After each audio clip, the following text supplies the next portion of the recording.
Hi friends, நம்ம இன்றைக்கி அரைச்சி விட்டு மீன் குழம்பு செய்ய போகிறோம். அதுக்கு இன்றைக்கி நான் வஞ்சர மீன் எடுத்திருக்கேன்.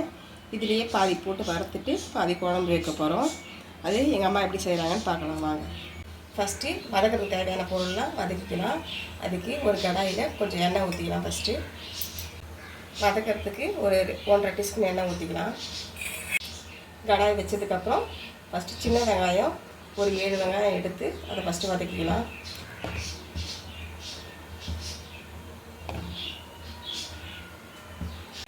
ஃபஸ்ட்டு அம்மா வெங்காயம் போட்டு வதக்கிறாங்க. கொஞ்சம் வெங்காயம் வதங்கட்டும். அதுக்கப்புறம் ஒரு பொருளாக போடணும். வெங்காயம் வதங்கிட்டு இருக்க சொல்லி தக்காளி போட்டுக்கலாம். ஒரு பெரிய தக்காளியாக 2 தக்காளி எடுத்துருக்கேன் நான்.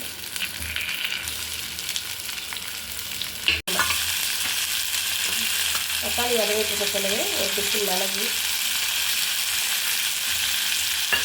சோம்பு ஒரு 1/2 டீஸ்பூன் போட்டுக்கலாம்.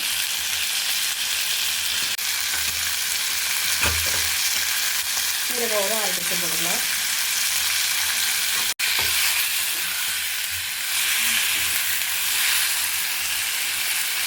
அதெல்லாம் அதே போட்டு கருவேப்பிலையும் போட்டுக்கணும். ஒரு கொட்டி கலந்து வச்சு நல்லாயிருக்கும் மீன் குழம்புக்கு.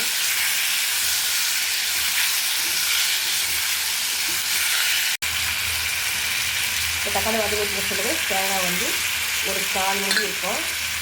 ஒரு 3 டீஸ்பூன் அந்தளவுக்கு போட்டுக்கலாம். எல்லாம் வதங்கிடுச்சு. அந்த சூட்லேயும் மஞ்சள் போட்டுக்கலாம்.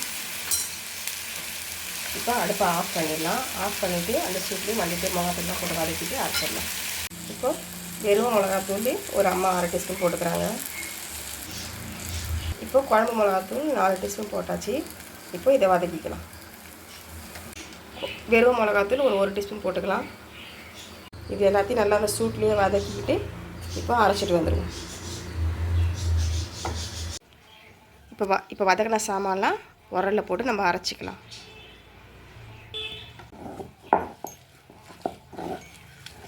நல்லா நைஸாக அரைச்சிக்கலாம். அப்போ தான் நல்லாயிருக்கும்.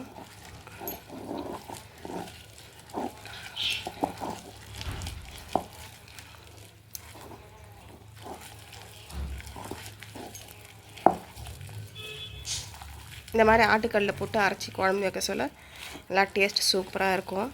எப்போவும் வைக்கிறத விட நல்லாயிருக்கும். நல்லா ஒட்டை அரைச்சிட்டாங்க அம்மா. இப்போ இதை எடுத்து அள்ளி வச்சுக்கலாம். நல்லா இந்த அளவுக்கு நைஸாக அரை. இப்போது நம்ம வதக்கின எண்ணெய்ல அதிலே எடுத்து வச்சுக்கலாம்.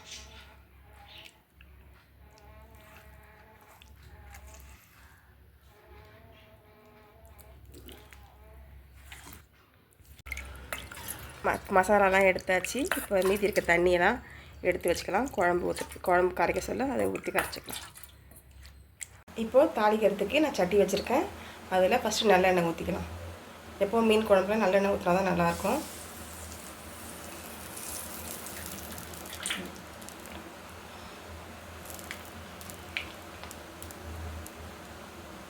நான் இதே நல்லெண்ணெய் தான் எடுத்திருக்கேன். அதை ஃபஸ்ட்டு ஊற்றிக்கலாம்.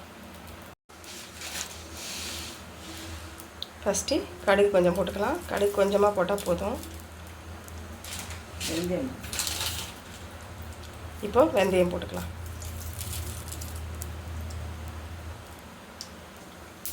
கடுகு வெடிச்சிருச்சு. இப்போது சின்ன வெங்காயம் போட்டுக்கலாம். சின்ன வெங்காயம் ஒரு 10 வெங்காயம் எடுத்துருக்கேன். அதை போட்டுக்கலாம். இப்போது பெரிய வெங்காயமும் நான் ஒரு 2 வெங்காயம் எடுத்துருக்கேன். அதையும் போட்டுக்கலாம். இப்போது இஞ்சி போட்டு நல்லா நெசுக்கி போட்டுக்கலாம். 1 இன்ச்சு இருக்கும். அதை ஃபஸ்ட்டு சின்ன ஒரு கல்லில் வச்சு நெசுக்கிக்கலாம். அதை நெசுக்கி போட சொல்ல நல்லா வாசனையாக இருக்கும். இப்போ பூண்டு நெசுக்கி வச்சுருக்கோம். 10 பல் பூண்டு. அதையும் போட்டு நல்லா வதக்கிக்கலாம்.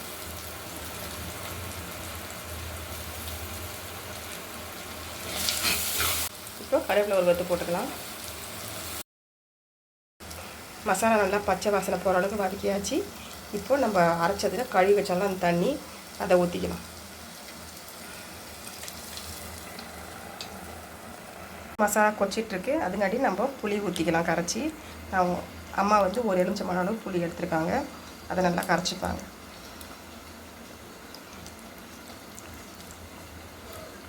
நல்லா ஒரு எலுமிச்சம்பழம் அளவு புளி எடுத்திங்கன்னா போதும், கரெக்டாக இருக்கும். நல்லா கரைச்சி அதை ஊற்றிக்கலாம். இருக்கும் மசாலா நல்லா வதங்கிடுச்சு. இப்போ கரைச்சி வச்ச புளியை ஊற்றிக்கலாம். குழம்பு நல்லா கொதிக்கிட்டோம். நல்லா குழம்பு நல்லா 10 நிமிஷம் நல்லா சுண்டி எண்ணெய்லாம் பிரிஞ்சிடுச்சு. இப்போ ஒரு மீனாக எடுத்து போட்டுக்கலாம். வந்ததுக்கப்புறமா நல்லா ஒரு தட்டு போட்டு மூடிட்டு ஸ்லோவாக வச்சுக்கலாம். 5 நிமிஷம் நல்லா எண்ணெய் பிரித்து குழம்பு ரெடி ஆகிடும். 5 நிமிஷம் ஆகிடுச்சு. குழம்பு நல்லா எண்ணெய் பிரித்து நல்லா சுண்டி வந்துடுச்சு. இப்போ ஆஃப் பண்ணிக்கலாம்.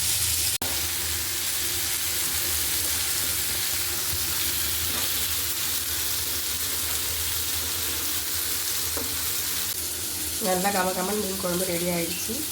இந்த மாதிரி ஆமையில் அரைச்சி வச்சா குழம்பு செம்ம டேஸ்ட்டாக இருக்கும்.